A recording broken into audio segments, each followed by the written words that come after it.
buenas tardes. Damos la bienvenida al presidente de los Estados Unidos mexicanos, licenciado Andrés Manuel López Obrador. Lo acompañan el excelentísimo señor Joseph Biden Jr., presidente of the United States of America, And His Excellency, Mr. Justin Trudeau, Prime Minister of Canada. También contamos And con las respectivas we delegaciones. also have their respective delegations, representatives of the media, and people following us through internet, through the social media. La más Let's welcome. cordial bienvenida. Toma la palabra el excelentísimo señor To Joseph Presidents and Biden Prime Jr., Minister. presidente de los Estados Joseph Unidos de Biden América. Jr., President of the United States of America. Thank you very much. It's wonderful to be back here in Mexico City. I want to thank you, Mr. President, for hosting the Prime Minister and me for the 10th North American Leaders Summit. This is a magnificent forum.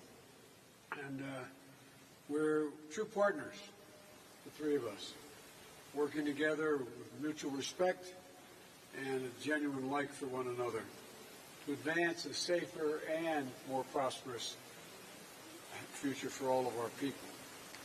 And the reason for this summit, this trilateral relationship, are so impactful is because we share a common vision for the future grounded on common values. And I mean that sincerely, common values we share in our countries. Since becoming president, I've been laser focused on rebuilding the U.S. economy from the bottom up and the middle out, not the trickle-down economy. Because the bottom up and the middle out, it works because the wealthy do very well and everybody else does well too, but everybody does well. And from the bottom up means investing in priorities for working families. The United States has made historic bipartisan investments in infrastructure and innovation that are already beginning to deliver concrete benefits to the American people, and I would argue it will ultimately reap benefits for the entire North America. We've renewed our dependence, deepened our cooperation with our closest friends and allies, none closer than Mexico and Canada, to take on the biggest challenges facing the region and, quite frankly, the world. Because there can no longer be any question, none, in today's interconnected world. We cannot wall ourselves off from shared problems. We are stronger and better when we work together, the three of us. And together, we've made enormous progress since our last summit, from fighting COVID-19 and strengthening our ability to address public health threats, to investing in and building a 21st century workforce. At the top of our shared agenda today is keeping North America the most competitive, prosperous, and resilient economic region of the world. And the strength of our economic relationship among our nations not only supports good-paying jobs in all of our countries, but it generates tremendous growth. Now we're working to a future to strengthen our cooperation on supply chains and critical minerals so we can continue accelerating our efforts to build the technologies of tomorrow right here in North America. This summit also builds on the continual consultation and cooperation with one another to take on the challenges that impact all three of our nations. Our entire hemisphere is experiencing unprecedented levels of migration, greater than any time in history.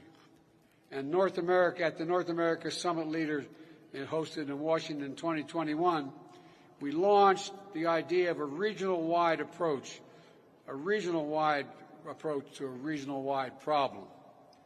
The idea grew into the Los Angeles Declaration on Migration and Protection, which 21 countries ultimately adopted at the Summit of the Americas 6 months ago.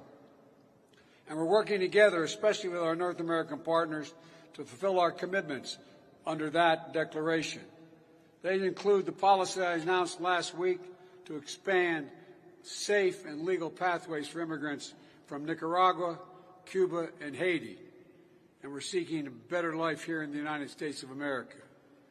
We also want to thank you, Mr. President, for stepping up to receive into Mexico those not following the lawful pathways we've made available instead of attempting to unlawfully cross the border between our countries. On my way here, I stopped in El Paso, Texas, to see the situation with my own eyes and to meet with U.S. border security officials. It's putting real strain on the communities in both Mexico and the United States. We're working together to address this challenge in a way that upholds our nation's laws and protects the human rights of migrants facing desperate circumstances. We're also working together to take on the scourge of human smuggling and illegal drug trafficking. In just the last 6 months, our joint patrols in Mexico have resulted in the arrest of more than 7,000 human smugglers. We've seized more than 20,000 pounds of deadly fentanyl at the border. And today, we've discussed how all three of us can continue to deepen and strengthen our shared efforts to cut off the flow of illegal fentanyl, including by tackling the precursor chemicals used in synthetic drugs as we go after the laboratories where they're made and the stash houses where they're stored. We also talked about meeting our commitments to make North America a clean energy powerhouse, and I believe that's within our grasp, and a global leader in addressing the climate crisis. That means working together to promote zero-emissions vehicles, to build charging stations for electric vehicles that are compatible across our international borders. It means exploring shared markets for clean hydrogen, and it means working together to meet our ambitious commitments under the Paris Agreement, including tackling methane and black carbon. And finally, as three vibrant democracies, we recognize our greatest strength is our people. Let me say that again. Vital democracies we are, and our greatest strength are our people, the strength of our people. And the key to our competitive edge in the world is our incredible diversity. So together, we're working to address the inequities that for too long have plagued historically marginalized communities in each of our nations, to make sure everyone gets a fair shot. It's one of the smartest investments we can make for our future, and we're going to make it together. So, Mr. President, Mr. Prime Minister, I'm honored to stand with you today, and I'm grateful to have both of you as partners, and I might add friends, as we work together to realize a shared vision for North America. Thank you very much.